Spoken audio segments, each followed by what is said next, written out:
Hi எல்லாருக்கும் வணக்கங்க. Welcome to Edumatics plus. மத்திய அரசு ஊழியர்கள் மற்றும் ஓய்வூதியதாரர்கள் பல மாதங்களாக ஆவலோடு எதிர்பார்த்து கொண்டிருக்கிற ஒரு முக்கியமான விஷயம் இந்த 8th பே கமிஷன், 8வது ஊதிய குழு, 8வது சம்பள கமிஷன். இந்த 8வது சம்பள கமிஷன் மூலமாக சம்பளம் எப்போ உயரும், எவ்வளோ உயரும், ஜனவரி 2026 முதல் கணக்கிடப்படுமா, ஒருவேளை இது டிலே ஆகுச்சுன்னா அந்த பணம் அரியர்ஸாக கிடைக்குமா அப்படின்னு சொல்லி கேள்விகள் இப்போது அரசு ஊழியர்கள் மத்தியில் மிகப்பெரிய எதிர்பார்ப்பை ஏற்படுத்தி இருக்கு. இந்த நிலையில் 8வது சம்பள கமிஷன் தொடர்பாக தற்போது வெளியாகி இருக்கிற தகவல்கள் ஊழியர்களுக்கு ஒரு முக்கியமான அப்டேட்டை கொடுத்துருக்கு. அது என்னன்றதை பார்க்கலாமா? 8வது சம்பள கமிஷன் தனது பணிகளை தொடர்ந்து மேற்கொண்டு வருது. இந்த குழு தன்னுடைய பரிந்துரைகளை சமர்ப்பிக்க நிர்ணயிக்கப்பட்ட காலக்கெடு மே 2027 வரைக்கும். அதாவது அடுத்ததாக சம்பள உயர்வு தொடர்பான மிகப்பெரிய முடிவுகள் 2027ஆம் ஆண்டை நோக்கி நகர இருக்குது. முதல்ல 8வது சம்பள கமிஷன் எப்போ அமைக்கப்பட்டுச்சு? 8வது மத்திய சம்பள கமிஷன் 2025 நவம்பர் 3 அன்னைக்கு அமைக்கப்பட்டுச்சு. முன்னாள் உச்சநீதிமன்ற நீதிபதி ரஞ்சனா பிரகாஷ் தேசாய் தலைமையில் இந்த குழு செயல்பட்டு வருது. இந்த குழுவுக்கு தன்னுடைய பரிந்துரைகளை வழங்குறதுக்கு 18 மாத கால அவகாசம் வழங்கப்பட்டிருக்கு. அதுபடி பார்க்குறப்ப 2027 மே மாதத்துக்குள்ளே சம்பள கமிஷன் தன்னுடைய பரிந்துரைகளை மத்திய அரசுக்கிட்ட சமர்ப்பிக்கிற வகையில் காலக்கெடு நிர்ணயிக்கப்பட்டிருக்கு. இதுதான் இப்போது வெளியாகி இருக்கிற முக்கியமான டெட்லைன். அப்படின்னா சம்பள உயர்வு எப்போ கிடைக்கும்? இங்கே தான் அரசு ஊழியர்களுக்கு மிகப்பெரிய எதிர்பார்ப்பு இருக்கு. சம்பள கமிஷன் அறிக்கை வந்த உடனே மத்திய அரசு அதை பரிசீலித்து நடைமுறைப்படுத்தும். அதுக்கப்புறம் புதிய பே ஸ்ட்ரக்சர் அமலுக்கு வரும். ஆனால் தற்போதைய நிலவரத்தை வச்சு பார்த்தா 2027ஆம் ஆண்டின் இறுதி பகுதி அல்லது 2028ஆம் ஆண்டினுடைய தொடக்கத்தில் தான் புதிய சம்பளத்தினுடைய பலனை ஊழியர்கள் அனுபவிக்கக்கூடிய சூழல் உருவாகலாம். அதாவது 2028 ஜனவரி அப்படிங்கிறது தான் ஒரு முக்கியமாக எதிர்பார்க்கப்படுற காலகட்டமாக பார்க்கப்படுது. ஏன்னா சம்பள கமிஷன் தனது அறிக்கையை 2027 சப்மிட் பண்ணிட்டதுக்கு அப்புறம் அதை அரசு பரிசீலனை பண்ணணும். பரிசீலித்து தான் நடைமுறைப்படுத்துறதுக்கு ஒரு கால அவகாசம் எடுத்துக்க நேரிடும். கண்டிப்பாக அவங்களுக்கு தேவைப்படும். ஒருவேளை புதிய ஊதிய அமைப்பு 1 ஜனவரி 2026 முதல் கணக்கிடப்படும் வகையில் அரசு நடைமுறைப்படுத்தினாங்க அப்படின்னா புதிய சம்பளம் கிடைக்கிற காலம் தாமதமாச்சுன்னா கூட அந்த இடைப்பட்ட காலத்துக்கான வித்தியாச தொகை அரியர்ஸாக கிடைக்கிற வாய்ப்பு உருவாகும். அதாவது ஒரு ஊழியருக்கு பழைய சம்பளத்துக்கும் புதிய சம்பளத்துக்கும் இடையில மாதந்தோறும் ஏற்படுற வித்தியாசம் கணக்கிடப்பட்டு அந்த தொகை அதுக்கப்புறம் வழங்கப்படுற வகையில் நடைமுறை வரலாம். இதுதான் இப்போது ஊழியர்கள் மத்தியில் மிகப்பெரிய எதிர்பார்ப்பை ஏற்படுத்தியிருக்கு. ஒரு சிம்பிளான ஒரு உதாரணம் சொல்கிறேன். ஒரு ஊழியருக்கு புதிய பே ஸ்ட்ரக்சர் வந்த பிறகு மாத சம்பளத்தில் உதாரணமாக ஒரு 10,000 ரூபாய் அதிகமாகுதுன்னு வச்சுக்குவோம். அந்த புதிய சம்பளம் உடனடியாக கிடைக்காம அதுக்கப்புறம் நடைமுறைக்கு வருது அப்படின்னா அரசு நிர்ணயிக்கிற அந்த எஃபெக்டிவ் டேட்லேருந்து ஆக்சுவல் இம்ப்ளிமெண்டேஷன் டேட்டு வரைக்கும் உள்ள காலத்துக்கான வித்தியாசம் கணக்கிடப்பட்டுச்சுன்னா அந்த தொகையை தான் நம்ம அரியர்ஸ் அப்படின்றோம்.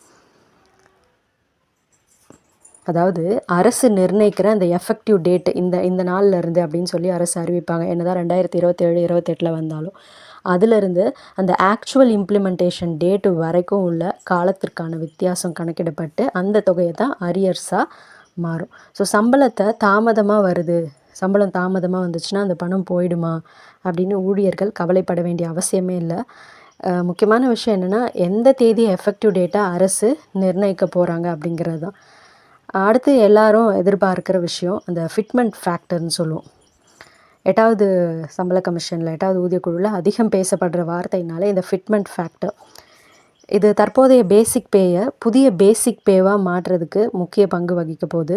உதாரணமாக ஒரு ஊழியருடைய தற்போதைய அந்த பேசிக் பே 18,000 ரூபாய் அப்படின்னா புதிய ஃபிட்மெண்ட் ஃபேக்டர் எவ்வளோ நிர்ணயிக்கப்படுகிறது அப்படிங்கிறத பொறுத்து அந்த பேசிக் பே என்ன ஆகுனா ஒரு கணிசமாக அதிகரிக்கலாம். இதனால் பேசிக் பே மட்டும் இல்லாமல் டிஏ, ஹெச்ஆர்ஏ, டிஏ, சம்பளத்தை அடிப்படையாக கொண்ட எல்லா பெனிஃபிட்ஸுக்குமே இந்த மாற்றம் ஏற்படக்கூடிய வாய்ப்பு இருக்குது. அதனால தான் அரசு ஊழியர்கள் அனைவரும் ஃபிட்மெண்ட் ஃபேக்டர் எவ்வளோன்னு சொல்லிட்டு ரொம்ப ஆர்வமாக கேட்டுட்ருக்காங்க. ஓய்வூதியதாரர்களுக்கும் முக்கியமான மாற்றம். அதாவது 8வது சம்பள கமிஷனுங்கிறது பணியில் இருக்கிற ஊழியர்களுக்கு மட்டும் முக்கியமானது கிடையாது. ஓய்வூதியதாரர்களுக்கும் இது முக்கியமானது தான். ஏன்னா அவங்களும் இந்த முடிவை எதிர்பார்த்து கொண்டு காத்துட்ருக்காங்க. புதிய பே ஸ்ட்ரக்சர் அடிப்படையில் பென்ஷன் ரிவிஷன் ஏற்பட்டுச்சுன்னா ஓய்வூதியதாரர்களுடைய மாதாந்திர வருமானத்துலேயும் மாற்றம் ஏற்படும். அதனால் அரசு ஊழியர்கள் மட்டும் இல்லை, மத்திய அரசு பென்ஷனர்ஸ்க்கும் 8வது சம்பள கமிஷன் மிகப்பெரிய எதிர்பார்ப்பாக தான் இருக்குது. தமிழ்நாடு அரசு ஊழியர்களுக்கு ஒரு முக்கியமான அப்டேட் கொடுத்துருவோமா? இங்கே நம்ம தமிழ்நாட்டை சேர்ந்த மத்திய அரசு ஊழியர்களுக்கும் ஒரு முக்கியமான தகவல் கிடச்சிருக்கு. அது என்னென்னா, 8வது சம்பள கமிஷன் சார்பில் சென்னையிலையும் ஆலோசனை கூட்டங்கள் நடைபெற போகுது. செப்டம்பர் மாதத்தில் சென்னை மற்றும் புதுச்சேரியில் ஆலோசனைகள் நடத்துறதுக்கு திட்டமிடப்பட்டிருக்கு. இது மூலமாக மத்திய அரசு ஊழியர்கள், ஊழியர் சங்கங்கள், பல்வேறு அமைப்புகள் தங்களுடைய கோரிக்கைகளை சம்பள கமிஷன் கிட்ட நேரடியாக முன்வைக்கக்கூடிய ஒரு வாய்ப்பு கிடைக்கும். அதனால் அடுத்த சில மாதங்கள் 8வது சம்பள கமிஷனை பொறுத்த வரைக்கும் ரொம்ப ரொம்ப முக்கியமான காலங்களாக இருக்க போகுதுன்றதில் எந்த சந்தேகமும் தேவையில்லை. இப்போது சம்பளம் எவ்வளோ உயரும்? இதுதான் ஒவ்வொரு ஊழியரும் கேட்குற முதல் கேள்வி. சம்பள உயர்வு எவ்வளவு அப்படிங்கிறத தீர்மானிக்கிறதுல முக்கியமான காரணிகள் நான் சொன்னேன் இல்லைங்களா? First fitment factor, basic pay, allowance, DA merger, DA revision, pay matrix இதெல்லாம் தான். அதனால் தற்போதைய சம்பளத்தை வச்சு பல்வேறு கேல்குலேஷன்ஸை நம்ம வந்து சமூக வலைத்தளங்கள்லாம் வெளியாகிட்டு வருது பார்த்துருப்போம். சில கணக்குகளில் சம்பளம் 1.5 மடங்கு, சில கணக்குகளில் 2 மடங்கு அப்படின்னு சொல்லி பல்வேறு எதிர்பார்ப்புகள் தெரிவிக்கப்பட்டிருக்கு.